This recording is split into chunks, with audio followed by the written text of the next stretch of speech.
pagkatapos ng 1 million project is isusunod mo rin po ba yung 10 million project? Hindi. Yung Project 1M, ang ibig sabihin nun, Project 1 man. Project 1 man. Hindi siya Project 1 million. Yun ang alam nila eh. Hindi, actually, ano kasi yun eh, hook kasi yun, hook. Yung konsepto ng 1 million pesos, hook yun eh. Double meaning ah. Double meaning talaga. Paanong hook? Ang mga tao kasi, in general, gusto nila yung konsepto na parang may pera-pera, bla bla. Totoo. Gusto nila yung ganyan eh, ang konsepto ng pera-pera. Eh, ang dami rin lang naman manloloko sa social media tungkol sa konsepto ng pera-pera at ituturo daw kung paano maging milyonaryo, paano yumaman. Eh, di sige, ako rin, tuturo ko na rin. Ang pinag-aiba ko nga lang, sila nagpapabayad, ako libre lang. Hindi na ba? De, ako, diretso, ang gusto ko, pakita na lang diretso kung paano yung konsepto ng pagyaman na yan. Man. Pero ang pinakakaibuturan yung Project 1M na yan, yung konsepto na tutulungan ko ang mga tao na ayusin yung buhay nila isa-isa. Kaya nga tinawag kong Project 1M. That stands for Project 1 Man. Yun ang konsepto nun. Tutulong ako, ayusin ang buhay ng mga tao isa-isa. Ngayon, along the way, syempre, hindi naman uusad yung buhay mo nang wala kang kapera-pera. Pwede papakita ko na rin kung paano gawin yung 1 milyong piso. Totoo. Kasi hindi nga galing nga sa amin. Galing nga kayo sa yung pinakawala nga. Follow-up question, sister. Ano po, may balak ka pa Ang sarap nito, mag-aral ng college? Kasi nabanggit mo dati na para naman mas lalo kang mapalawak. Alam kong mataba na yung utak mo, pero may balak ka pa ba na mas lalo pang mapalawak yung kaalaman o karunungan mo? Or tanong ko kung may balak ka pang mag-aral sa kolehiyo? Nasa isip ko yan. Pero, nauusog ng nag-uusog kasi every now and then, alam mo, personal, wala naman na kasi akong hinahabol eh. Nakuha ko na halos lahat ng gusto ko, sister. Personal, wala na akong hinahabol. Kumbaga, dagdag na lang yan kung sakaling man in the future. Pag naubusan ako ng maiisip na project, baka maisip kong, papakita ko sa inyo kung paano magtapos sa kolehiyo, mga putang ina nyo. Oo. Diretso, iniisip ko, at the back of my mind, iniisip ko mag-aral ulit. Kasi wala kasi akong kurso eh. Hindi ako nakatapos ng kolehiyo. Ngayon, yung nakuha ko, sobrang daming librong binasa, sobrang daming taong nakausap, sobrang daming nakatransaksyon, sa mga katangahan ko, sa mga tamang ginawa ko, sa mga kabobohan ko, sa mga maayos na mga desisyon ko sa buhay, pati na rin sa mga katangahan at saka sa kabobohan ng ibang mga tao, kasama na rin pati mga libro na nabasa ko, experience din at the same time, ng sarili ko at ng ibang mga tao. Doon galing yung accumulated information at saka wisdom ng mga bagay na natutunan ko sa buhay na ibinabahagi ko ngayon sa mga kapwa-tao. Ngayon, syempre, gusto ko rin ng kolehiyo para, ano ba naman yung tawaging attorney Chichester? Diba? Ano ba naman yung tawaging Dr. Chichester? Diba? Pero ano na lang yan, kumbaga, additional ano na lang yan eh. Additional na laman na lang sa resume yan. Pampataas na lang siguro ng credibility. Pwede, siguro. In the future, baka, hindi ko alam, baka mga 2-3 taon mo lang ngayon, baka mag-aral ako ulit. Hindi ako sigurado eh, diretso. Kasi, ang sarap na ng buhay ko eh. Diretso, ang sarap na ng buhay ko. Kung magpapataas man ako ng resume, parang, alam mo yung wala na akong makitang relevance nun sa sarili ko, dahil okay naman ako eh. Maayos na ako eh. Ngayon, siguro, oo, baka, alam mo yun, in the future, kasi, syempre, mga tao, alam mo, si Raulo, may question sa'yo, bakit sino ka ba, ba't ka nag-a-advise? Oo nga naman. Eh kung halimbawa, doctor of psychology ako, di ba? Ayun, siguro pwede. O kung abogado ako, madali. Ang trouble nga kasi, kapag ka-lisensyado ka, hindi na ngayon pwede yung bunganga ako na ganito. Eh, nag-enjoy na mga tao rin sa bunganga ko eh. Ako rin, nag-enjoy din ako sa sarili kong bunganga eh. Ang hirap eh, ang hirap eh. Ang hirap kapag ka may lisensya kang iniingatan, ang hirap pag may lisensya kang inaalagaan. Yan din yung isa sa mga dahilan kung bakit ang daming nangungulit na tumakbo ako sa politika. Pero hindi ako interesado. Yung mga iba pa nga, willing to fund. Willing sila na magpondo, sila mag-i-sponsor para sa politika. Milyon ang willing silang i-shell out para sa politika. Ako naman, hindi ako interesado. Kasi, alam mo yun, ang laki nang naitutulong ko sa buhay ng kapwa-tao ko personally, nang hindi ako, nang vlogger lang ako. Vlogger lang. Pero pag may iniingatan ka na kasing titulo, dahil politiko ka, o doktor ka, o abogado ka, wala na, hindi na ganun kadali. Hindi na ganun kadali. Magiging mahirap na laban. Eh, nakita nyo kay Larry Gadon, Di ba? Yung si Bobo! Ang bobo nyo, mga putang ina nyo. Oo, ngayon, tinan mo, tanggal ang lisensya niya. Di ba? May punto naman talaga siya sa mga sinasabi niya eh. Ang problema nga lang talaga, dahil ano yun, dahil may titulo siya, ngayon, yung kilos niya, unacceptable, behavior niya, hindi katanggap-tanggap bilang abogado. Ano sasabihin, abogado ka, ganyan ako umilos. Oo. Oh, ngayon, ano nangyari? Natanggalan siya ngayon ng lisensya. Nakita niyo si Hayden ko, ganun din ang nangyari. Doktor naman yun. Nagkaroon ng, di ba? Nagkaroon siya ng scandal, ganun. Tapos natanggalan ng lisensya bilang doktor. Delikado eh. Masyadong malaking pag-iingat ang kailangan. Whereas kapag ordinaryong taong bayan lang ako, at ordinaryong vlogger lang ako, mas malaki magagawa akong tulong sa kapwa-tao eh. So hindi ako sigurado, nagdadalawang isip ako sa pagkuha ng lisensya. Alam ko naman one way or the other makukuha ko yung lisensya na yan, kontrep ko eh. Hindi naman sa pagyayabang. Pero dun kasi sa konsepto na kahit abutin pa ng 10 taon, masipag kasi ako. Mapursige din ako, wag lang ako mamamatay along the way o may stroke o atakin sa puso, di ba? Pero kahit pa mga 2 o 3, Head southwest. ng take ng ng bar exam, ng resulta ng bar exam. Naglabasan ngayon ng mga bagong abogado, di ba? Meron dong isang piraso, baka pwede mo akong consider na parang ganun. Yung isang abogado na inabot ng 11 take para lang makapasa siya sa bar. 11 take para lang makapasa siya sa bar. Eh pwede naman akong ganun eh. Kung hindi ako pumasa sa una, edi sa pangalawa. Hindi pumasa sa pangalawa, edi sa pangatlo. Hanggang maipasa yung bar. Alam ko, one way or the other, makakapasa rin ako. Pero alam mo yung tumitimbang pa kasi ako. Hindi pa kasi ako masyadong matagal sa social media. Bago pa lang ako, 2 taon pa lang ako sa social media. 2020. Tama. At mas malaki ang naitutulong ko ngayon sa social media bilang ordinaryong taong bayan na alam ninyong hindi ako titulado, hindi ako doktor, hindi ako abogado, hindi ako philosopher, hindi ako politiko, wala akong titulo at ordinaryong taong bayan lang ako. Ang laki na naitutulong ko ngayon sa mga tao dahil sa bunganga ako ng tunog squatter. Pero hindi ka kasi pwedeng tunog squatter ka kapag ka titulado ka eh. Yun ang trouble ko eh. So yun ang sagot ko ron. Pansamantala, yun muna. Habang nag-iisip pa ako kung mag-aaral ba ako ulit. Follow-up question. Pabor po ba kayo sa mga gumagamit ng white lies para mapagtakpan yung nakaraan nila at para maging maganda yung image nila sa ibang tao? White light. Nakadepende sa intention yun, sister. Nakadepende sa intention yun. Actually, meron yung tao na naligtas dahil sa pagsisinungaling. Dulot kayo, no? Merong isang tao na yung mga anghel na isinugo ng Diyos, itinago niya sa bahay niya. At may naghahabol na mga tao dun sa mga anghel na yun. Ngayon, kung di ka nagkakamali, si Lot yun eh. Ngayon, ang ginawa niya, pinadaan niya sa ibang daan, hindi niya itinuro kung saan nandun yung mga anghel. Parang hindi ang dating ng nilansin niya lang. Oo, pero hindi pa rin katotohanan yun. Pagsisinungaling pa rin yun. You can consider that as white lie. Hindi kasi siguro parang ang tinutukoy niya na white lie para mapagtakpan yung nakaraan niya. Oo nga, di ba ganun din naman yung pagliligtas ng kapwa-tao na hindi mo sinabi yung katotohanan dahil hinahabol yung matitino. Ayan. Di ba? Parehas lang yun eh. Ako diretso, nakadepende sa intensyon. Anong intensyon? Kasi at the end of the day, hindi naman ang tinitingnan ng Diyos is surface level eh. Hindi ganun kababaw ang Diyos sa dahil sinungaling ka sa impyerno ka na. Hindi ganun eh. Ang pagtingin ng Diyos, pailalim. Titignan niya yung nangyari, titignan niya rin siyempre yung intensyon. Ganon din naman sa korte ng Pilipinas eh, di ba? Anong pinagkaiba ng murder at saka homicide? Sige. Anong pinagkaiba ng murder at homicide? Alam ko sa murder, parang sadya. Tapos sa homicide, parang hindi siya, kumbaga, hindi nga siya. Yung scenario na in-alcohol condition, kumbaga pumunta ka, di ba, murder. Murder, napatay mo na yung tao eh. Murder na yun. Ay, hindi ba yung homicide napatay mo na yung tao? Pero hindi siya intentional, parang gano'n, pagkaintindi ko. Yun yung Ano tao. ba? Nandun sa premeditated ba o hindi? Hindi na. Premeditated ba o hindi? Bakit? Kasi kahit sinaksak mo yung tao, Kung hindi mo talaga intended. kung hindi premeditated at ang nangyari ay self-defense, that's considered homicide.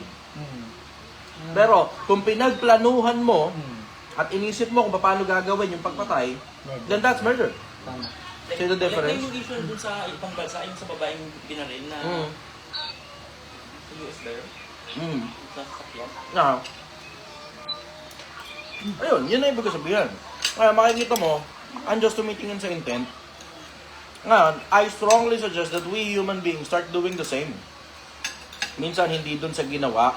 Tignan mo kung ano tensyon bakit ginawa. Minsan sa kakulangan lang ng impormasyon. Minsan sa kamangmangan. Minsan sa kabobohan. Na hindi naman ng intensyon na gumawa ng masama. Nga lang, mali ang outcome. 'Di ba? Doon na ngayon papasok yung saying sa English that the intention is good, but the execution is bad. Nakadepende sa intention. Yun ang sagot ko ron. Follow-up question, sister. Ngayon kasi kuya, sa panahon natin, may mga about sa agreement ng kasal, yung iba nagpapa-print up. Sa tingin niyo po, bakit nila ginagawa yun? Lalo na kung yung, halimbawa po, babae is mas mayaman o yung lalaki.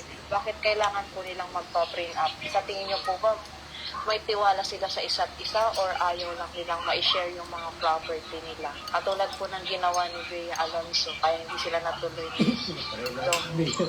Nagme-make sense kasi yung prenup eh. Lalo na kapag masyadong maraming mawawala sa'yo na pinaghirapan mo sa mahabang panahon. Nagme-make sense sa akin yung prenup. Ano yung prenup sir? Prenuptial agreement, yung konsepto na magpirmahan muna tayo kung alin yung akin, alin yung sa'yo, at ano ang kasunduan natin bago tayo pumasok sa pagpapakasal. Kasi magiging conjugal property lahat yan eh. Ang tumahan ay once nakasal ka agad yung tao, conjugal na kagad. Maliban na, may prenuptial. Turn right onto Campos Street, then turn left onto Rizal Street. Sorry. Wala. Kasi kailangan lang. Sige.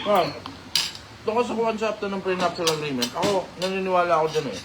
Bakit? Hindi mo naman sigurado kung hanggang kailan pagsasama, pag-iingat mo lang sa sarili mo yan. Kaya din, kailangan ikaw mamahalin mo unconditionally, blah blah, etc. Mapakasal sa simbahan na. Ito kasi ang trouble mo. Wala man tayong pag-uusap sa pagmamahal eh.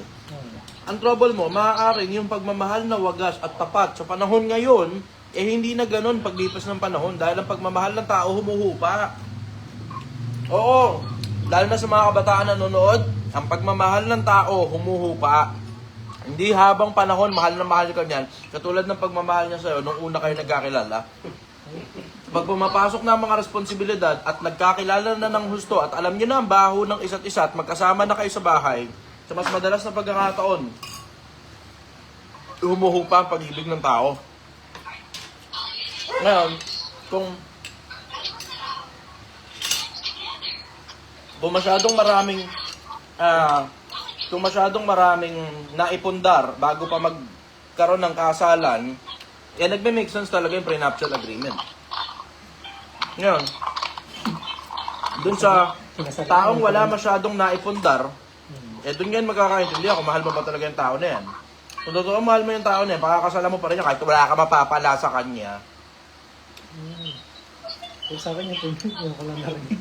Kasi yung konsepto ng prenuptial agreement, syempre, pinagtrabahuhan ng tao yun sa mahabang panahon. 'Di ba? Tapos all of a sudden, pagdating mo sa buhay niya, biglang dalawa na kayong may-ari nung kung ano man yung pinaghirapan niya sa mahabang panahon. Ay, parang ano. 'Di ba? Pwede namang from that point on, moving forward, lahat ng mga pinaghirapan ninyong dalawa na magkasama, yun ang conjugal.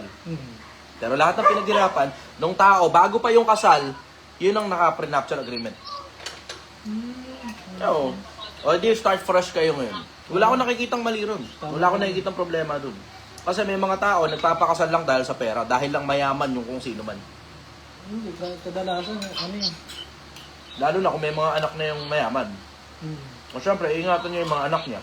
Dahil pag nagpakasal yung mga mayaman, automatic kung sino legitimate child, yun ang kinikilala.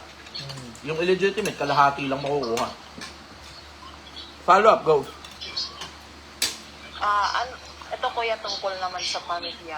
Ano pong masasabi niyo sa mga magulang na matatanda na senior citizen na pero kung kailan sila tumanda saka sila naging gahaman? Kumbaga yung mga pinaghirapan ng mga anak nila kailangan sa amin ganito ganyan kasi kami ang nagpalaki sa'yo, kami bumuhay sa'yo. Tapos yung mga ibang kapatid ipapasalo pa kasi may trabaho ka naman, ikaw muna ang gumastos sa ganito, magbigay ng tuition, yung ganun. Hindi ako naniniwala sa ganun. Sorry Pero kung sino nag-anak, obligasyon niya yan. Huwag niyo ipapakargo yung obligasyon niyo sa iba. Dahil you have the option para hindi mag-anak kung hindi niyo pala kaya. Pinili niyong mag-anak, karguhin niyo ngayon yung responsibilidad na yan at hindi pa pwedeng gisa sariling mantika. Ngayon, syempre may counter-argument dyan. Ano counter-argument? dapat ikaturuan ng responsibilidad ang mga bata. Kaya yung mga kapatid, ipapasalo namin. Wala tayong pag-uusap doon sa pagtuturo ng responsibilidad. Ba't hindi kumuha ng aso? Kung yung bata pala, ituturuan ng responsibilidad, ba't hindi aso kunin? Diba? At bakit hindi for time being lang, pansamantala, tulong, dudugtong. Bakit kailangan buwan-buwan sustento? Ginawang investment eh. Diba? Ba't kailangan buwan-buwan ng sustento? At bakit kailangan ang mga magulang hindi magsipag-ipon ng pera para umasa na lang sa mga anak sa panahon ng katandaan nila? Ano logic behind? Pagmamahal ba yan o investment? Pagmamahal ba yan o katangahan? Diba?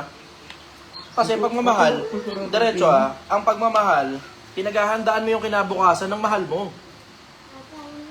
Yun ang pagmamahal, pinaghahandaan mo kinabukasan. Yung sinasabi niya kasi Hindi mo sisirain yung kinabukasan ng mahal mo para pansarili mo lang na interes. Karamihan sa mga magulang, hindi naman lahat, pero marami dito sa kultura natin sa Pilipinas, pansarili interes eh. Bobo! Bobo! Bakit? Kasi tinan mo, isipin mo saan galing yung konsepto na kaya mag-aanak tayo para may mag-alaga sa ating pagtanda? Saan galing yung ganyang konsepto? Kasi dito ko lang sa Pilipinas narinig yan, sa Amerika wala namang ganyan eh. Sa Amerika, pag tumutungtong ng 18, pinapaalis na ang mga bata. Oo, sige, may mga bata, hindi mandatory yan. Pero meron silang kultura doon na pag tumungtong ng 18, hindi na yan minor de edad, pwede na magtrabaho, pwede na mag-college loan kung tawagin nila, makakautang na sa sariling pangalan ng bata kung gusto niya magkolehiyo. That's completely optional. May mga magulang pinapatapos hanggang makatapos ng pag-aaral yung mga anak nila. Pero marami sa mga magulang sa Amerika, yung mga anak nila pinababayaan na mag-loan para sa sarili nila, ng sarili nilang kolehiyo. So nakakargo ngayon doon sa mga bata yung sariling kolehiyo. para maganda. Oh. Tapos, pwede na silang mabuhay sa sarili nila on their own. Bakit dito sa Pilipinas, tangina, nabuhay ka bilang tao, hindi ka pwedeng mabuhay ng payapa nang hindi nagpapakargo sa'yo ang magulang mo? Saan ang galing yung ganyang kalokohang konsepto? Diba? Hindi ko maintindihan yan kasi tignan mo, pagbatayan mo mga lumang libro, 1,000 taon na nakakaraan, wala namang ganyan eh. Narito, sabi ni Pablo, ako yung handang pumarihan sa inyo. At ako hindi magiging pasanin ninyo. Sapagkat hindi nararapat na ang mga anak magtipon para sa mga magulang. Kundi ang nararapat, ang mga magulang ang dapat magtipon para sa mga anak. So sa bagong tipan, nakalagay yan. Na ang dapat palang nagtitipon, yung mga magulang ibinibigay sa mga anak. At sa lumang tipan, ganun din na nakalagay. Ang mabuting tao, ang sabi ni Solomon, ang mabuting tao ay naghahanda para sa anak ng kanyang anak. Saan ngayon ang galing yung kultura dito sa Pilipinas na yung mga magulang nagpapakargo sa mga anak nila? Kahit hindi pa naman sila senior at tinatamad lang sila at yung mga anak nila na iba pa na ginawa nila, pinapakargo nila dun sa kung sino lang ang may trabaho. Saan galing yung ganyang konsepto? Nak, mag-abroad ka na lang para tulungan mo kami sa mga kapatid mo. Saan galing yan? Saan galing yan? Kung hindi mo pala kayang paaralin ng bata, huwag ka mag-anak. Ginawang kalabaw. Diba? Napakasimple. Kung hindi mo pala kaya, wag. Walang namilit sa'yo para ipasok mo yung titi mo sa poke ng asawa mo at ipotok mo dyan sa loob para paglabas ng bata, ipapakargo mo ngayon sa panganay yung iba pang mga pinagagawa ninyo, pinagpasarapan ninyo. Wala kang mahahanap na logic dyan. Bukod na lang dun sa hindi kasi nila pinaghandaan na sa sobrang katangahan, sa sobrang kabobohan, sa mas madalas na pagkakataon, nauuna kasi yung putang inang libog kaysa sa utak nila. Alang-alang sa pag-ibig. Hindi nga pag-ibig yan kalibugan na lang yan Kalibugan na lang yan Tingnan mo, pansinin mo, yung totoong pag-ibig yung totoong pag-ibig, talagang totoong pag-ibig, walang halong kalibugan. Mula paglabas mo sa sinapupunan ng nanay mo, natuto kang mag-isip, natuto kang magmahal. Mahal mo, magulang mo, walang halong kalibugan yun. Walang halong kalibugan yun. Yun ang masasabi ko rin. Kalibugan kasi yan. Tinutok mo sa loob Ngayon, obligasyon mo ngayon yan. Huwag mong takasan yung obligasyon mo para ipakargo sa mga kapatid niya yung mga anak na pinaggagawa mo. In the first place, hindi naman hiningi yan nung kung sino man yung lumabas sa puke mo. Diba? Na ako ba, lalabas ako sa puke mo Gusto ko ako na magkakargo sa mga kapatid ko Putang ina. Tapos ngayon, sasagutin sila ng mga anak nila. Alam mo, derindiri ako sa ganyang klase ng mga magulang, sorry. Hindi ka sabay sasagutin pa ng bata. Derindiri ako. Naintindihan kita kung nagtuturo ka lang ng responsibilidad. Okay, sige, granting for the sake of argument. Tuturo ka ng responsibilidad. Para kung sakali man na yung anak mo, magkaanak na rin, alam niya kung ano gagawin niya. Alam niya. Naintindihan kita ron. Okay, sige. Pero nakakadiri yung mga magulang na hindi pagtuturo ng responsibilidad ang ginagawa at ang ginagawa, tinatakbuhan yung responsibilidad. Nakakadiri yun. Yun ang sagot ko ron. Follow up, go.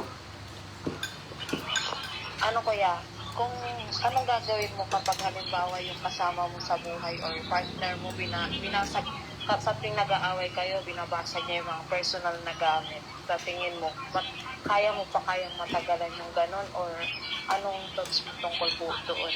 Alam mo, ulitin ko, nakadepende sa intention. Nakadepende sa intention. Bakit? Eh kung yung anak mo nag-a-addict, tapos kinukonsinti ng nanay, hindi ka magbabasag ng pinggan, diretsahan lang. Mas okay nang basagin mo yung pinggan kaysa basagin mo yung mukha ng asawa mo. Diretsahan lang. Ay kinukonsinti ng nanay eh. Meron ganyang kaso sa akin eh. Nilapit sa akin. Yung ano, yung bata, nagra-rugby. Kinukonsinti ng lola. Nay! Yung lola pa kama nabibigay ng pera. Sinabi na ng magulang na wag magbibigay ng pera ang lola. Ang tigas pa rin ng ulo ng lola, bigay pa rin ng bigay ng pera. Yung tatay ngayon, sinipa niya yung pinto, nabutas yung pinto. Noong nabutas yung pinto, ngayon parang ang tingin ngayon doon sa tatay, violent yung tao. Nabaliktad pa. Oo. Ayun. Sa akin, diretsahan, takina.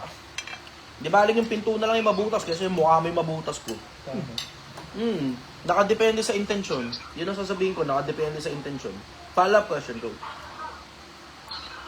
Ano pong masasabi niya sa mga magjowa? Halimbawa po yung pamilya ng boyfriend ng babae is hindi siya ini-invite dun sa mga family gatherings or any events po. Tapos minsan bagong meet up pa lang or first time pa lang ma-meet ng lalaki o ng babae yung pamilya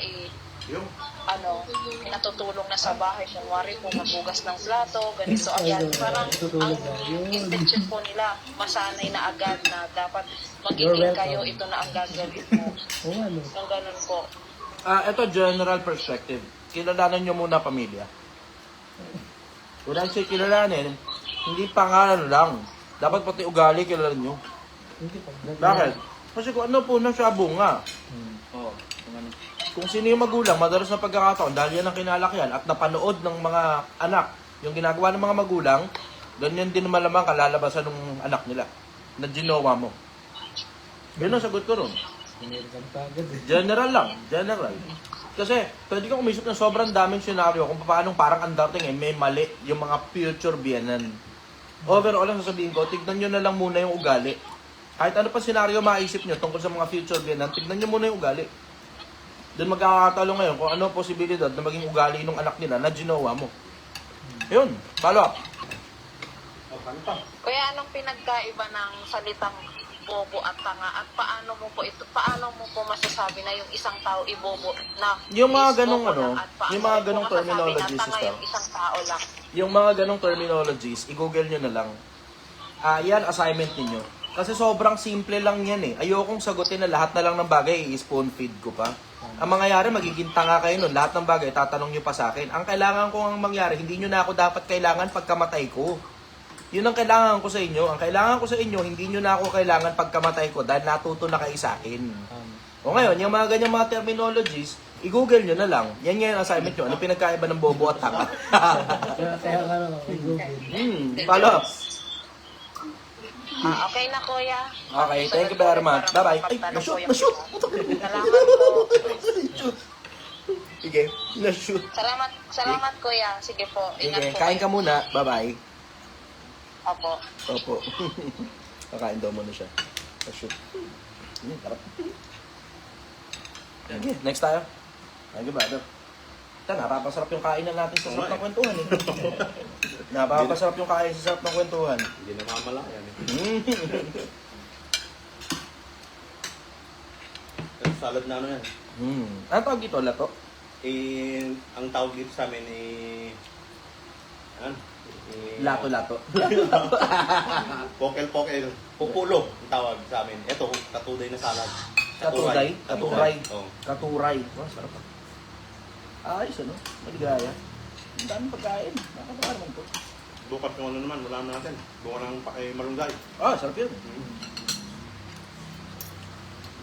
Next tayo. Next.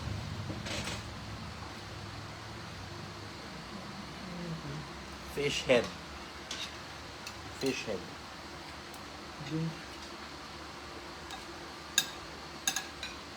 Wala.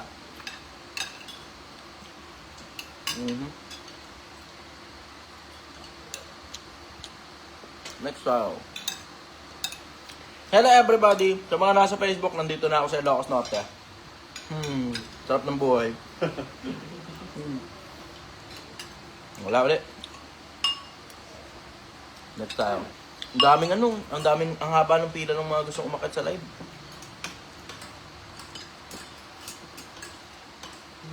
Hello brother! Good evening. Taga saan ka? Hello, gandang gabi. Hello, taga saan ka brother? Ano po? Ito po sa akin po, Palawan po. Palawan. Okay. Palawan. Ganda lang. Ano tanong mo brother? Ano po sa akin? Parang career guidance po. Kasi di ba ditong last year po is maraming board passer, gano'n. Bali po, ano pong ma-advise nyo na parang magiging field ng mga ano po. Kasi di ba hindi naman ganun karami yung job offering, ganito gano'n. Tapos ano po, Marami. kasi ako magana boss, parang syempre po, di ba parang, ngayon kasi is parang 4th year na po ako din, parang sa field ko in the future is parang ang daming nakapasa, ganito ganun po. So parang pakiramdam ko is maubusan ako ng slot. Hindi brother. Kasi Lagi naman may bagong slot. Sige. Huwag kang kabahan, ang dami. Ang kailangan mo lang gawin, ngayon pa lang mag-research ko na kung ano-ano eksakto yung gusto mo mangyari.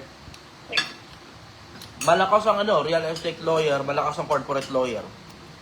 Ang lakas niyan, ang lakas kumita ng pera. Hindi pa natin pinag-uusapan dyan yung ordinaryong pinagkakakitaan ng mga ordinaryong abogadong ayaw magkorte na notary. Doon mo muna simulan, notaryo. Para may pera lang na pumapasok.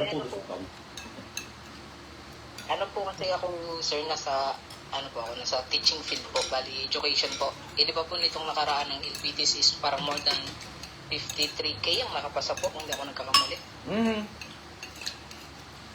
Alam mo, kayong mga teacher, paalala ko lang, kayong mga teacher, kayo nga dapat yung nasa social media ang nagtuturo at nagpapabayad ng mahal. Bakit? Kayo yung lisensyado eh. Yung mga putang inang nagtuturo sa social media, kasama ako, mga hindi naman kami lisensyado eh. Wala kaming lisensya, wala kaming karapatang magturo at magpabayad sa paturo. Wala. Kayong mga teacher na may lisensya, kayo ang may karapatang magpabayad sa pagpapagtuturo ninyo dahil lisensyado kayo na gobyerno. Kayo yung may karapatan. Yung mga nandyan sa social media na didipa-dipa, tangina, mamahal ng pabayad eh. May 50,000, may 100,000, yung iba kalahating milyon pa kada tao ang pabayad nila, kada negosyante ang pabayad nila. Tangina, kamamahal ng pabayad ng mga putang ina. Pag tinignan mo kung ano lisensya ng mga yan, wala naman lisensya yan eh. Technically, yung pinababayaran nila, opinion lang nila at saka research lang nila. Eh kung opinion at research rin lang naman ang pababayaran, tangina, mas legit naman na dapat ang nagpapabayad ng ganyan ay yung mga totoong teacher na may lisensya. Diretsahan lang. Ang kulang kasi sa inyo, imagination. Ang kulang sa inyo, imagination. Eh tingnan mo, meron na nga dyan sa social media, ang mamahal ng pabayad nila eh. Itong isang ang putang inang kaputang inahan eh. So, ang sabi ba naman, yung pang-tuition fee daw ng mga estudyante, ipang business na lang. Bulupong, tang-inang gago. Sabi ko, tang-ina talaga. Alam mo, ganyan talaga ang nangyayari kapag wala kang lisensya. Kahit ano na lang sabihin mo, pwede. Ganyan na nangyayari pag wala kang lisensya. Wala kang iniingatan. Kahit kapwa-tao mo, masira buhay. Kahit gano'n pa karaming kabataan ang masira mo ang buhay, wala kang pakialam. Bakit? Kasi ang importante lang sa'yo, yung bulsa mo lang. Pero kayong mga teacher na may lisensya, kayo yung dapat nagsasalita sa social media. Tingnan mo, sabi, alayo naman ang sagot mo, boss. O bakit, Haru, may isasagot ka ba mas maganda? Diretsahan lang. May isasagot ka ba mas maganda? O ganyan ka lang. Ang dami mong komento eh, no? Kung wala ka namang sasabihin mas maganda, manahimik ka na lang. Tangina, ulitin ko, pag bobo ka pa, manahimik ka. Mga tao talaga, tangina, ang hilig umopinion eh. Yun ang sagot ko ron. Follow-up question. yan nga po, tawag nito, parang, pero kasi, di ba po, parang, kung sa bagay po, ang point of view ko lang naman kasi is parang sa Finland din naman talaga ng teaching.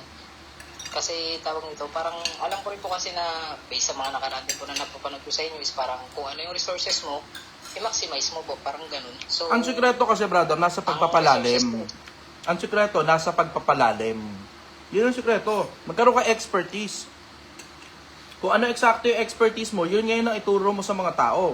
Ngayon, hindi na uso yung route na parang kailangan mo pa mag-apply sa eskwelahan. Eh, kung walang opening, paano? Pwede kang dumiretso na sa social media at magturo na diretso sa mga tao, tapos pwedeng magpabayad ka na diretso sa mga tao. You can go that route. Hindi mo na kailangan dumaan pa sa mga institusyon. Pwede ka nang dumiretsong magpabayad na sa mga tao. Bakit? Tangina, kung sino rin lang naman na may karapatan na magpabayad sa mga tao, kayo yun ng mga lisensyado, hindi kami. Na mga walang lisensya, na mga opinion lang ang pinagsasabi namin dito. Kayo yun, lisensyado kayo eh. Kayo yung may karapatan na magsalita sa publiko at magpabayad diretso sa publiko ng mga bagay na itinuturo ninyo. Yun ang suggestion ko mga teacher. Huwag ninyong ikahon yung sarili ninyo na habang buhay na lang nagtsatsaga dun sa mababang sweldo na umaasa kayo, sana itaas. Sa sobrang, alam mo, ang mundo ngayon decentralized na. Decentralized na ang mundo. Kung gusto mong maging artista, pwede kang maging artista, dumiretso ka na sa social media. Kung gusto mong maging direktor, pwede kang maging direktor, dumiretso ka na sa social media. Kung gusto mong maging kahit na ano, as long as it is within the boundary of practicality, pwedeng dumiretso ka na sa social media at kumuha ka na mismo ng mga kliyente galing sa social media. Yun ang sagot ko. Sabi ng isa, timely yung pasok ng caller na teacher. Baka siguro teacher din to. Mga teacher, paalala ko lang sa inyo, pwede na kayong dumiretso sa social media. Kung hindi talaga gumagana sa inyo yung sistema na kailangan nyo pang pumasok sa mga institusyon, then pwede na kayong dumiretso sa social media at magpabayad diretso sa mga tao. Merong mga taong gustong matuto ng history. Kailangan nila na magtuturo sa kanila. May mga tao gustong matuto ng language. Marunong ka ng Ingles. May mga tao willing to pay para matutong mag-Ingles. Hindi na importante kung Pilipino o ibang lahi pa yan. Di ba't usok-usok na nga ngayon ng online teaching? Oo. Pwede na kayo dumiretso sa ganun. Hindi nyo na kailangan pagtiyagaan pa na may mga institusyon na ang barat-barat ng pagpapabayad, ng pagbabayad sa mga teacher, tapos kayo pa yung sumasagot ng sarili ninyong chalk, kayo pa sumasagot ng sarili ninyong whiteboard, kayo pa sumasagot ng sarili ninyong pambura, di ba, pang-project ng bata, di ba? Pwede ka nang dumiretso sa social media, pwede kang kumita diretso sa mga kliyente na willing to pay sa social media. Yun ang masasabi ko ron. O wala ka talaga mahanap buhay? Ayan, diretso ka ng social media. Hello po. Ako po math teacher.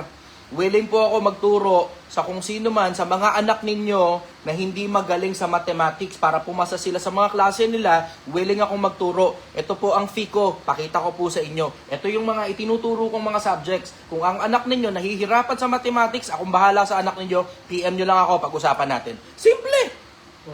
Simple. Ang kulang kasi, imagination. Umaasa kasi kayo na sana mapasok kayo sa kung saan mang eskwelahan. Yun ang kulang, imagination. Kuha mo yun, brother? Yes, brother. Follow-up question, go. Thank you. Makes sense, no? Yun lang po siya. Opo. Kasi nga, yun nga po parang kawalang gana na rin kasi na magti-teacher ka tapos wala nang opportunity, ganito, ganun. Kasi doon lang rin nga po naka-inline talaga yung pananaw ko. Thank you, brother. Pilipinas, papaalala ko lang sa inyo. If there is no opportunity for you, you are welcome to go out of the country or you are also welcome to create your own opportunity within your country. Pwede kang gumawa ng sarili mong oportunidad sa loob mismo ng bansa natin. Kung wala kang makitang oportunidad, ikaw na mismo ang gumawa. Ikaw na mismo. Kasi kailangan natin ng maraming matatalinong tao sa social media. Dahil diretsahan, ang social media napupuno ng mga bobong, gagong, ganid na mga siraulo. Diretsahan lang. Hindi nyo ba nakikita? Tangina, nakakasuya yung mga nagsisipagturo sa social media, mga wala namang lisensya, pero ang mamahal ng pabayad. Tangina, diretsahan. Bili ka ng course? Tangina, nakakasuya.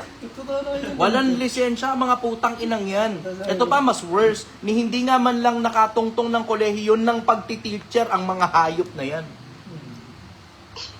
Kaya mapapansin niyo, Bakit ikaw, Chester, hindi ka nagpapabayad? Bakit ako magpapabayad? Tangina mo, wala naman ako lisensya eh.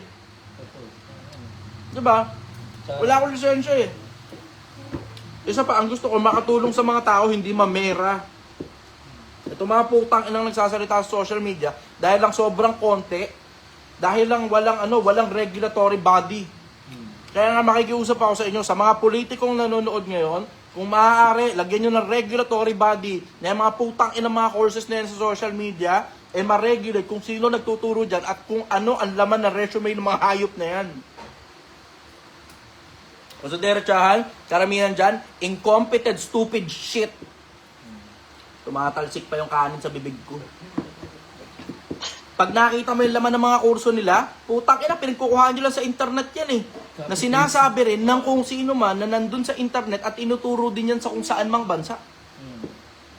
Oo, tinatranslate lang nila papunta sa Tagalog. Oo, tas pababayaran nila ng mahal dito. Kung merong nakikinig dito na politiko, nakikisuyo ako sa inyo. Tignan ninyo yung mga putang inang courses na yan dahil ang karamihan dyan panloloko ng kapwa. Ang karamihan dyan sa mga courses na yan, panloloko ng kapwa. Yun ang masasabi ko ron. Ang problema rin kasi minsan boss sa mga politiko boss, mas malaki rin yung nababayad sa kanila kaya makakalusot. Alam mo, diretsahan, ang problema talaga sa mga politiko, hindi tinututukan ang sangay ng edukasyon. Bakit? Kasi halos wala namang kasing pera sa sangay ng edukasyon. Tignan mo, isipin mo ang DPWH nakatutok sa paggawa ng kalsada, nakatutok sa paggawa ng barrier para dun sa flood control, at kung ano-ano pa. Bakit? Kasi pag yung mga yun nasira, okay lang. First project, dudurugin niya. Kaya tignan mo, halos kulang na kulang, napakalaki ng pangangailangan natin sa mga eskwelahan. Bakit? Kasi hindi mo pwedeng i-substandard ang eskwelahan. Pag nasira yan, halatang halata kagad. Pero pag ang kalsada nasira, okay lang. Kaya nakatutok sila sa kalsada dahil ang daming pera dyan eh. Pwede mong i-overprice yan. Yung eskwelahan, pwede mo bang i-overprice? Tapos i-substandard. Putang ina, babagsak yan. Durug ang mga bata. Magkakaroon ng public outcry. Hindi tinututukan yung edukasyon eh. Pero alam mo, edukasyon ang isa sa mga pinaka-importanteng sangay ng gobyerno. Edukasyon. Gagawin nila, dudurugin muna nila yung daan. Tangina. Alam mo, nakakaburat dyan. Puta, ang mga Pilipino kasama sa mga mabababa ang comprehension rate. Pero sabik ang Pilipino sa karunungan. Tignan mo, sa sobrang kasabikan ng mga Pilipino sa karunungan, binigyan nga nila ako ng platform para makapagsalita. Sino naman ako? Wala, putang ina, isang hindi importanteng individual na katulad nyo lang din. Binibigyan ako ng mga tao ng spotlight, binibigyan ako ng importansya sa sobrang kasabikan ng mga Pilipino sa pag-aaral. Ang problema, yung gobyerno hindi binibigyan ng sapat na pondo ang pag-aaral. Kulang na kulang ang mga classroom. Ang mga teacher, tangina, alam mo, mga pulubing tangina, nanghihingi pa ng, alam mo yun, nanghihingi ng tulong sa mga magulang para mag-ambagan ng mga magulang sa tiyok. Nakakaalala ko, hindi ko makakalimutan, teacher namin dati, public school, nanghihingi ng tulong sa mga magulang para lang mag-ambagan, pambilin tiyok. Na alam mo naman po, may budget naman dyan. Saan napunta? Alam mo, hindi sa teacher napunta yun. Yun na nga po. Special project. Nakakaburat ang puta. Special project na. Diretsahala, nakakaburat. Walis, asahan. Ang mga Pilipino, sabik na matuto. Ang mga Pilipino, gusto nila na matuto. Gusto nila ng self-improvement. Gusto nila ng expertise. Gusto nilang lumaki yung sweldo nila dahil sawang-sawa na ang mga Pilipino sa putang inang minimum na napakababa. Ang problema, paano ngayon aangat ang minimum? Paano ngayon aangat yung tao mula sa pagiging minimum kung halos hindi makapag-aral dahil hindi nga sinusuportahan ng gobyerno yung sa akin na edukasyon? Tangina, nakakalanos. Sipin mo ngayon yung mga susunod na lahi ng mga Pilipino, bobo. Tingnan mo, ang Pilipinas kasama sa mga pinakamabababa ang comprehension rate. Binasa mo, pinilit mong unawain, hindi mo naintindihan. Nakinig ka, pinilit mong unawain, hindi mo naintindihan. Putang ina, comprehension rate ng mga Pilipino kabababa. Napakabababa ng comprehension rate ng mga Pilipino. Ano ngayon ang labas? Yung mga susunod na mga lahi natin, posibleng puro bobo. At sino lang ang mga matatalino? Yung mga anak ng mga mayayaman. Sa mga private. Mga anak ng mga politiko. Bakit? They have the money. Kaya nila magbayad ng mahal na edukasyon. Paano ngayon ang ordinaryong taong bayan? Paano mo ngayon paaangatin yung ordinaryong taong bayan na gustong umangat sa buhay? Ano, aasa nila sa loto? Aasa sa pag pinagpala ni Lord? Asa sa apam? Okay nang ina naman. Kaya hindi na talaga katakataka eh. Napakaraming, alam mo, diretso, ingatan ninyo yung mga anak ninyo. Tangina. Nakakalunos. Kung nakikita nyo lang sana yung nakikita ko, ang daming problema ng Pilipinas. Kitang-kita ko dahil yung mga magulang nagrereklamo eh. Yung laman ng inbox ko, yung anak nila, nahuli nila nagsisend ng pepe nila doon sa kung saan mang nagbayad ng 500 piso through GCash. Telegram, mga ganun. BCS. For whatever reasons. BCS. BCS yun. Takin na nakakalunos eh. Ano daw ba yung advice nila doon sa bata? Takin na, anong a-advise mo sa bata? Nakakaintindi ba yan? Makikinig ba yan? Nakatumatanggap na ng pera galing sa kung sino mang putang inang manyakol eh. Di ba? Ang problema nga kasi, minsan maiiling ka na lang talaga eh. Minsan maiiling ka na lang. Anyways, follow-up question, brother. Yun lang po, yun po. Thank you, brother. Thank you po. Gusto nyo yung mahirap na Thank you very much. silaktan. Tingnan mo, isipin mo kung gaano kabobo mga Pilipino. Meron mga katulad nito ni Jasper. Jasper. Ingay na ingay mo lang eh. Tamo, ni simpleng grammar lang, bobo pa. Mambabash ka na lang sa akin, ang tanga mo pa. Tangina mo, bobo mo, kinang-ina mo ka. Mambabash ka na lang, ang bobo mo pa. Ano magkaroon mga talinong basher naman, tangina. Mga basher, mag-aral nga muna kayo mga putang ina nyo. Ang sarap yung pagkukutusan sa ulo, putang ina nyo. Mambabash ka na lang sa akin, ang bobo mo pa. Hindi mo pa talinuhan. Pero pa rin Wala bang matalinong basher dyan? Pengi nga ako matalinong basher, putang ina. Mga basher, boboy. Anyways, sige, next na tayo. Putang ina, simpleng grammar lang. Putang ina. Simpleng grammar. Ano? Sipin mo, simpleng grammar lang. ayos na, kahit alas gusto ko dumating. Brother, hello, good evening. Taga saan ka? Ginoin niyo ako, tagal ko na naghihintay na dito. Okay. Live na ako bago ako naka-up. Hindi, may ano kasi ako ngayon, brother. First year college na ako ngayon. Okay. And yun talaga, ang gusto ko talagang pasukin na field is business. Okay. So, diretso na ako. Kumikita ako sa mga pinag-aagawa ko, even though student ako.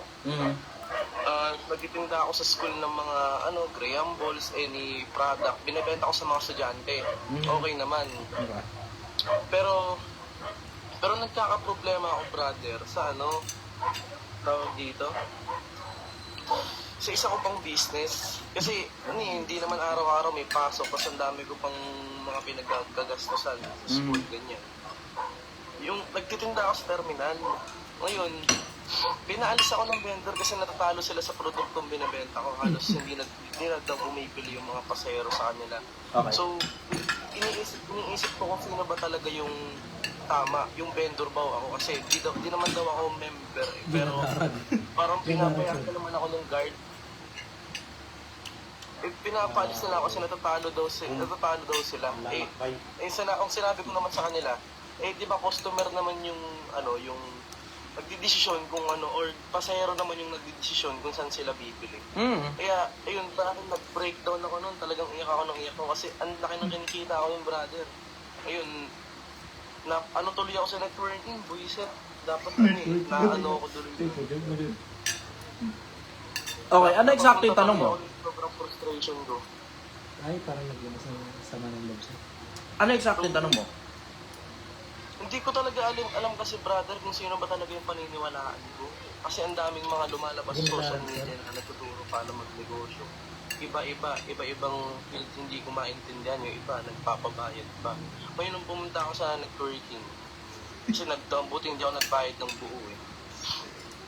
Nagbayad, tawag dito, iba rin yung paniniwala nila doon. So, hindi ko na alam kung anong dapat kong sundin. Kasi nga, sa networking, napakatagal bago kumita. Tapos, may nagkwento nga na isang networker na inabot daw siya ng 3 months bago siya naka 900 pesos. Totoo yun. So, yun, hindi ko na alam kung sino ba talaga yung Teka muna. ano ba talaga Anong course mo? College ka, di ba? Anong course mo? entrepreneurship. Kaso hindi pa sila nagtuturo ng about sa ano eh. Business more on more on mga tawag dito. Yung hindi naman siya related dun sa field. Pinapaaral ka Kasi ng magulang mo. Opo. Pero hindi na ako binibigyan ng baon kasi alam naman yung ako, side hustle ako. Tapos, ayun brother, isa pa, may struggle din ako ngayon na kailangan ko talagang gastusan, yung sakit ko, ADHD. Anong year ka na sa eskwelahan? First year college. Ilang taon yung kurso na kinukuha mo? 4 years. Okay. Ilang taon na magulang mo? Sa 50 plus na po, napapressure na ako kasi baka mag-60 na siya, wala pa ako napupropay.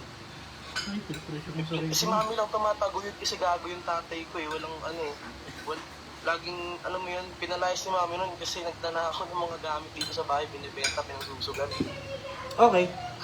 So, ang pinaka-trouble mo talaga, kamusta naman ang grades mo? Maayos naman. Ayos naman po, hindi siya ganun kataasan, hindi siya kapasa.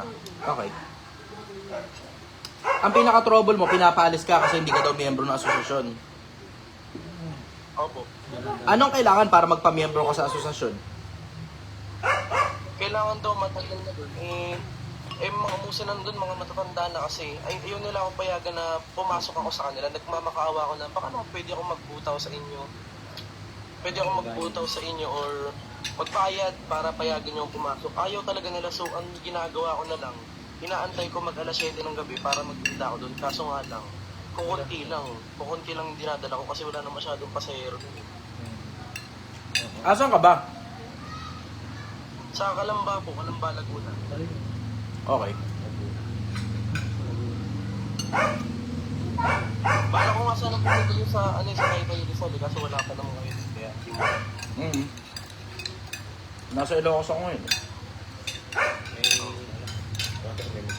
Papamentro nga din sana ako sa inyo. Kung kahit magbayad din ako kasi nga, hindi ko talaga alam kung sinong magpakikinggan ko. Kasi pag naman nakinig ako sa parents ko about sa business, hindi naman sila business field. Totoo. As sila, employee ng nanay ko. Totoo. Ayun. Pasok ko lang. Gusto ko rin sanang kasi frustrate talaga ako. Alam mo, totoo, ang daming senaryo na tumatakbo sa isip ko. Ang dami kasing pwedeng advice yun. Sobrang daming pwedeng advice yun. Hinahanap ko yung may pinakamataas sa efficiency. Kasi pa senior na magulang mo. Malakas naman ang magulang mo. Malakas naman po. Anong trabaho? Opo, employee po siya sa isang kumpanya. Tapos nag-side hustle din. Kaso laging hindi sumasapat eh. Laging nauubusan ng pera si mami. Kaya pinangungutang yung tuition ko minsan. Hindi sumasapat. Okay. Yung simpleng konsepto na you cannot cry over spilled milk, brother. Kung hindi gagana sa isang lugar, lumipat ka sa kabilang lugar. Kung hindi gagana sa isang lugar, lumipat ka sa kabilang lugar. Kasi hindi naman ikaw ang pinakaunang pinakaunang natsambahan ng ganyan na pinopolitika ka. Yan ang tawag dyan pinopolitika. May asosasyon doon, hindi ka miyembro ng asosasyon, pinapaalis ka ngayon. Gusto mong pumasok doon sa asosasyon, ayaw kang payagang papasukin doon sa asosasyon, wala ka ngayon choice. Ngayon, you have the option para harabasin yan. Kung kinikilala ng gobyerno yung asosasyon, wala kang magagawa kung naka-SEC sila. Kung hindi kinikilala, underground naman ngayon ang mangyayari, baka naman saktang ka. Kasi ganun yan ang regular na nangyayari, lalo na mag-isa ka lang. So, ngayon, ibibigay ko sa yung advice, brother. Consider this as a form of advice. You cannot cry over spilled milk. Hindi mo pwedeng iyakan yung bagay na hindi talaga pwede. Ang pwede mong gawin, adaptability. Lipat ka ng ibang pwesto. At wala ka magagawa, talagang bababa talaga. Pero ang pinaka-bottom line yan, dun sa simpleng konsepto lang, na kung talagang magaling ka dun sa produkto na binebenta mo, maraming tao yung magpapabalik-balik sa'yo. Dapat, ang targetin mo, hindi one-time transaction lang. Ang targetin mo, regular customer. Tinan mo, katulad dun sa amin sa Domsa, Merong mga one-time transaction doon, madami. Pero ang regular na pumupunta doon sa amin, kaya pumapaldo yung branch ko doon sa Domsa na kahit wala ako ron, tuloy-tuloy ang mga customer. Hindi naman dahil sa akin eh. Hindi dahil sa akin, kaya yung mga tao ron nagpapabalik-balik. Ang dahilan kung ba't nagpapabalik-balik yung mga tao ron, kasi masarap talaga yung produkto. Ewan ko kung natikman mo na yung sinigang na baka o yung sizzling na baka ko ron sa Domsa. Pero masarap talaga yung produkto. Yun ang binabalik-balikan ng mga tao na every time ay iisip nila, magsinigang tayo. Sa tao, sinigang. Doon kay Chichester, masarap yung sinigang doon. Pampahulas kapag madaling araw. Alam na ng mga tao. Ngayon, in that context, dapat ang regular na target mo, yung mga pabalik-balik, hindi one-time transactions lang. Kasi sa mga one-time transactions, tinan mo katulad yan, pumipwesto ka ngayon sa isang lugar kung saan sobrang daming customer. Magaling. Good job. Ang problema mo, may nakabakod. Hindi ka ngayon makatawid sa bakod dahil ayaw kang papasukin sa loob ng bakuran. Ngayon, ang mangyayari, panakaw. Papasok ka ron sa bakuran nila pag wala ng bantay. Hindi ko sinasuggest yan dahil masyadong delikado yan. Kasi may posibilidad, baka saktan ka ng mga tao. Tapos ang susunod na reklamo mo sa akin, boss, nasa ospital kasi ako kasi sinaksak ako ako rin kasi galing ako sa squatter series. Alam ko, ligaw ng bituka ng mga mahihirap. At pag ang mahirap, inagawan mo ng kabuhayan, putang ina mo, papatayin ka niyan. Diretsahan lang. Pag ang mahirap, inagawan mo ng kabuhayan at naging desperado yan, papatayin ka niyan. Diretsahan lang. Kung ako makakapag-suggest sa'yo, brother, lumipat ka ng ibang lugar, tapos ang targetin mo, regular customer, dapat pabalik-balik ang mga customer sa'yo. Yun ang targetin mo, regular customer. Galingan mo rin sa produkto mo, galingan mo rin sabay sa pagbebenta. Yung pagbebenta mo magaling, yung produkto mo masarap, tapos binabalik-balikan ka ng mga customer. Lumipat ka na ng ibang lugar. Yun ang masasabi ko sa'yo, lumipat ka ng ibang lugar. Ngayon, kung ang magulang mo naman, sinasalo ka naman dun sa bills mo, tapusin mo na muna ang pag-aaral mo, brother. Mas madali maging empleyado kaysa maging negosyante. Ngayon, talagang gusto mo talagang maging negosyante. Okay, walang problema. Pero, alam mo, yung konsepto ng adaptability, brother, kailangan mong matutunan na mag-adapt. Bakit? Kasi sa pagninegosyo, in general, yung mga hindi nag-a-adapt, yan talaga yung nawawash out. Yun ang normal. Yung mga hindi nag-a-adapt, yun ang nawawash out. Kuha mo, isa sa mga pinakamalalaking skill ng pagiging negosyante ang konsepto ng adaptability, brother. Kailangan mo talagang matutunan yan. Kailangan mong matutunan yan. There's no other way to go about it. Kailangan mong matutunan yung konsepto ng adaptability. Dahil hindi lahat ng panahon ang merkado malakas. At hindi lahat ng panahon may access ka sa malakas na merkado katulad niyan. Merong malakas na merkado, hindi ka binibigyan ng access sa malakas na merkado. Ano gagawin? Adaptability na kagad. Hindi naman nag-iisa lang yung lugar na yan na sobrang daming customer Ang dami niyan, brother. Maraming ganyan lugar. And if you need to travel an additional 1 hour para lang maabot mo yung mga customer na sobrang dami nila sa isang lugar, edi go for it. Travel time lang naman ang mawawala sa iyo Sa Cubao. Ayan, yan. You have another option. Now you're thinking. O, kita mo? Alam mo, ang isa sa mga pinakamalalaking bagay na natutunan ko, matanda na ako, brother. At matagal na panahon na akong nagnenegosyo. Ngayon, knowing that fact, you have to understand na bilang matandang negosyante, ang isa sa mga pinakamalalaking skill ng mga magagaling na negosyante, adaptability. Hindi pagrereklamo. Alam mo na wala ka na talagang pupuntahan. Wala kang pupuntahan dun sa isang pirasong lugar na yon. Bakit? Kasi merong asosasyon na nakakapamahala, may bakuran. Ayaw kang papasukin sa loob ng bakuran. O edi ibig sabihin wala ka talagang access dun sa lugar na yun. Wala kang tulak kabigin Pag ipinilit mo, sasaktan ka. Pag hindi mo naman ipinilit, alas 7 ng gabi ka darating, mahina naman. Ano ngayon ang gagawin mo? Wala kang choice, lipat ka na ng ibang lugar. And if you need to travel an additional 30 minutes to 1 hour just to reach another destination na ganun pa rin ang merkado, so be it. Lipat ka na ibang lugar. Mas malayo lang ng bahagya. Kesa ilaban mo, brother, delikado pa yan. Pag inilaban mo, minsan buhay mo kapalit niyan. Huwag mo kakalimutan, you are dealing with possibly savage type of individuals. Hindi mo naman alam Minsan yung mga street vendors, diretsahan lang. Huwag magagalit sa akin street vendors. Pero yung iba dyan nagaganon. Diretsahan lang. Ayan, kita mo? Ikaw nga mismo. Kita mo? Nakita mo yung reaction mo ngayon? Alam mo na, pag ninakawan mo ng hanap buhay ang mga tao na yan, dahil masyado kang malakas, kaiinggitan ka. Dahil kinainggitan ka, isang araw sinaksak ka. Tingnan mo, mas malaki patuloy ngayon ang ginastos mo kung buhay ka pa. Kung buhay ka pa. Nagiging kwento na lang. Yun, follow up, go. Ayun din, brother. So, ano lang, iaano ko lang kasi, iaano ko lang sinabi niya, baka makalimutan. So, di ba sabi niyo po mag-a-adapt? So, pwede rin na, for example, pag lumipat ka ng lugar, idedepende mo rin yung produktong ibebenta mo sa lugar na yun. Parang ganun. Pwede. Oo. Ayun. That also works. Pero kung ano yung bagay na gumagana na sa'yo at kabisado mo na, ang gagawin mo na lang, hahanap ka ng merkado para dun. Kasi kabisado mo na yan eh. Pag magta-trial and error ka, tapos bago ng bagong produkto, hindi ka magkakaroon ng expertise sa produkto mo. Babagsak ang quality ng produkto mo dahil iba ka ng iba ng iba. Maliban na lang kung hinahango mo lang yan, tapos ipinakikibenta lang sa'yo, walang problema, parehas pa rin ang quality. Pero kung iba ng iba, tapos ikaw ang gumagawa niyan, katulad ng Graham Balls na sinasabi mo, ikaw ang gumagawa niyan. Kung papalitan mo ang produkto mo, ang mangyayari dyan, trial and error ka na naman, gastos ka na naman ng panibago, tapos you are also possibly opening yourself to can of worms na may mga tao bibili, hindi na babalik sa'yo. Dahil walang quality. Oo.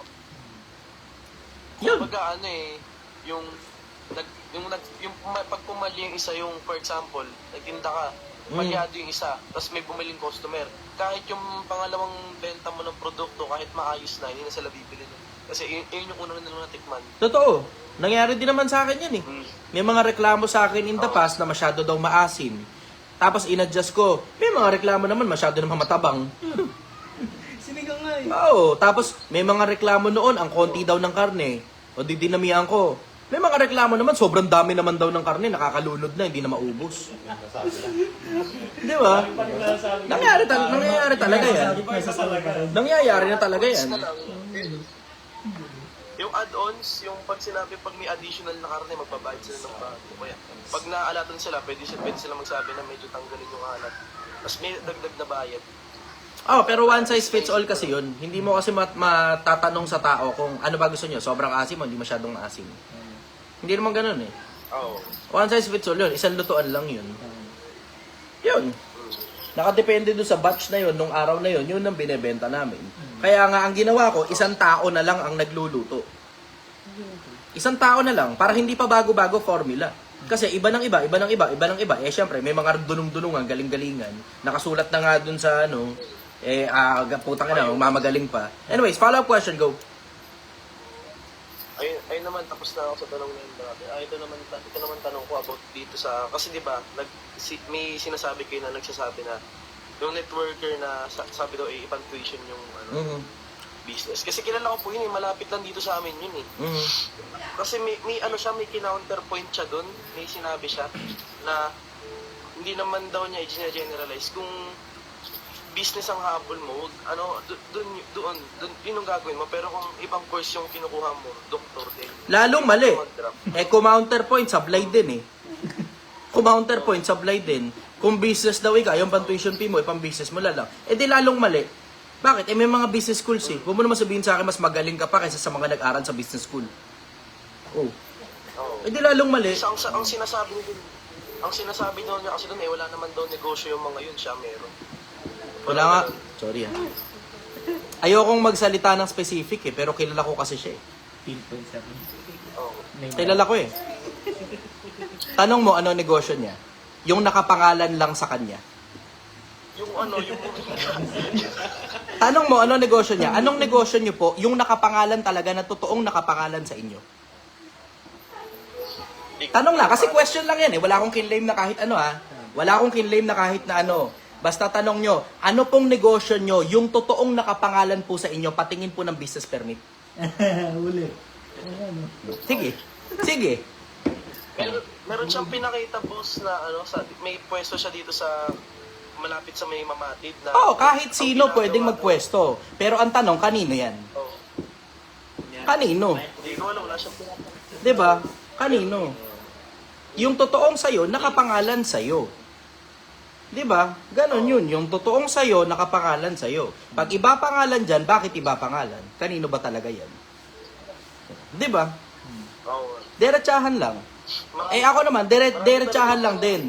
Derechahan lang din. Yung sinasabi na yun daw ikang nagtuturo ng business, wala raw ikang business. Yung mga teacher, walang business. Ulupong, tangina, baka hindi nyo alam na maraming negosyo yung mga ibang nagpo-professor sa kolehiyo at trip na lang nila yung pagpo-professor nila. Hindi nyo lang alam. Hindi nyo alam. Yung ibang mga professor sa kolehiyo, may mga negosyo at trip lang nila yung pagpo-professor nila kasi nga nakatapos sila ng education. Nakatapos sila ng education eh. Oo. Ngayon, professor sila ngayon, tapos may negosyo sila. O eh, syempre, ano pa ba naman ang nagme-make sense na ituro mo, kundi yung konsepto ng pagnenegosyo kasi nga may negosyo ka nga. Diba? Alam mo, absurd claim na lang yan eh. Absurd claim. Kalokohan, isang malaking kagaguhan para sabihin mo na lahat ng professor na nasa business school walang negosyo, ulol. Kalokohan yan. Isang malaking kagaguhan yan. Isang malaking kagaguhan yan. Wala nga kayong malay eh. Tinan mo. Ito, isa sa mga magaganda halimbawa. Kung kilala ninyo si Daniel Rason, CEO ng UNTV. Si Daniel Razon, CEO ng UNTV, nagpo-professor yun eh. Tapos, professor siya ng mass communication. Eto pa, si Boy Abunda, nagpo-professor din yun eh. Tapos, professor din siya ng mass communication. Tapos, si Miriam Defensor Santiago, nagpo-professor din yun eh. Tapos, professor siya ng law. Kung saan ka magaling, may mga nagpo-professor dyan na nandun mismo sa field na yun. Isang malaking kagaguhan at kaululan para sabihin na yung mga nasa business school na mga professor, 100% lahat yun, wala negosyo. Claim na lang yan eh. Claim na lang yan. Claim. To claim is one thing, but to prove is another thing. To claim is one thing, but to prove is another thing.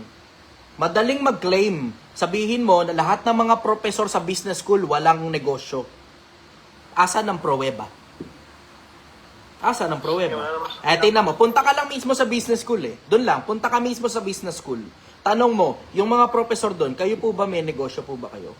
Papaputol ko, titi ko, pagka nakahanap ka ng business school na lahat ng professor nila 100%, walang negosyo. Sige, yan ang hamon ko sa inyo. Hanap kayo ng business school na lahat ng professor nila 100% walang negosyo. Kagaguhan na lang yan eh. Kagaguhan na lang yan. Alam mo, diretso, kaya niya sinasabi yan para i-bridging yung sarili niya at magbayad ka sa kanya. Diretsahan lang. Tingnan mo, kung ikaw negosyante ka, busy ka sa negosyo mo, may oras ka pa bang gumawa ng course? Diba? Kailangan nyo ng oras. Diretsahan lang. Diretsahan lang. Okay ka na dito, brother. Oo lang, brother. Tapusin ko muna yung live. Kaya brother eh. Alam mo, yun nga yung sinasabi ko sa inyo, mag-ingat kayo sa mga nagtuturo sa social media. Bakit? Hindi lahat ng nagtuturo sa social media ang gusto umalagwa buhay nyo. Yung iba dyan, ang gusto lang mamera. And is that a bad thing? Obviously not. Hindi naman masama na mamera sa social media eh. Sa pagtuturo sa mga tao, hindi masamang mamera. Ang masama, yung nagtuturo ka na nga at namemera ka ng ampoke ng ina ka kahit wala ka namang lisensya, nakakapahamak ka pa ng buhay ng kapwa-tao mo. Promote sugal dyan. Sa pagtuturo lang mismo. Yung itinuturo mo, nakakapahamak ng buhay ng kapwa-tao. Tinan mo, katulad niyan. Isipin mo, kung lahat na lang ng tao napapasok sa mundo ng pagnenegosyo, yung pang-tuition fee nila, pang-business nila, paano ngayon matututo ang mga tao? Paano kung hindi mo alam kung ano basics na kailangan mo pa palang matutunan sa eskwelahan dahil hindi ka magaling na mag-adapt? Ituturo sa'yo sa eskwelahan yung mga fundamentals ng mga bagay na gumagana eh. Diba? Ituturo sa'yo yung fundamentals ng mga bagay na gumagana galing sa mga statistics at sa mga matitinding research. Siya, ano pruweba niya sa mga bagay na itinuturo niya? Ano pruweba sa mga bagay na itinuturo niya? Diba? Yan ba? Meron bang statistics sa mga bagay na itinuturo niya? May research man lang ba dyan? May published paper man lang ba dyan? Diba? Anong pruweba? Anong pruweba? Kailangan ng proof of concept. Proof of concept. Kailangan mo ng pruweba dun sa mga theory na mga itinuturo mo, kahit theory lang yan. Diba? Yun ang sagot ko ron. Alam mo, mag-ingat kayo sa mga taong nagtuturo sa inyo, Pilipinas. Yung mga iba dyan, na may mera lang, tapos yung mga pinagtuturo nila, mga opinion lang nila, na walang pinagbabasihan bukod sa sarili nilang utak. Kung maniniwala ka na rin lang naman ng tungkol sa pagnenegosyo, maniwala ka na sa mga profesor, inaprobahan ng DepEd yan o ng CHED yan, Aprobado ng gobyerno yan at may sapat na research para ituro nila yan at hindi yan likaw ng bituka, utot lang ng utak nila tapos pinabayaran ng mahal. Di ba? Creativity. Diretsahan lang. Diretsahan lang. Yang mga itinuturo sa kolehiyo, hindi utot lang ng utak ng profesor yan. Yang itinuturo sa kolehiyo, inaprobahan yan ng gobyerno ng Pilipinas. At mga matatalinong tao na may kumpletong research yung nag-aproba niyan. Hindi yan basta na lang utot ng utak tapos pinababayaran ng mahal. Tamo. Anyways, follow-up question. Hello, brother. Ano tawag dito? Hiring pa po ba kayo sa bakasyon sa mga March? Kasi bala ko try ko magtrabaho din sa ano yun. Sa Ay, okay. sinigang na bakasyon. Try ko lang. Di ba, nag-post kasi kayo ng stay-in. Stay-in po ba siya? Ano? Para din pag malapit ako sa inyo, makapagtanong-tanong din ako. Saan yung... Nasa Dom sa Viewpoint, ang Honor Rizal. Dom sa Viewpoint, ang Honor Rizal. Okay po. Okay ka na, brother? Okay, salamat po, brother. Okay. Thank you very much. Sige, may mga nagme-message na sa akin at medyo marami-raming mga urgent na mga bagay. Ako muna sasaglit lang muna. I love you all. Kita-kits ulit. Bye-bye.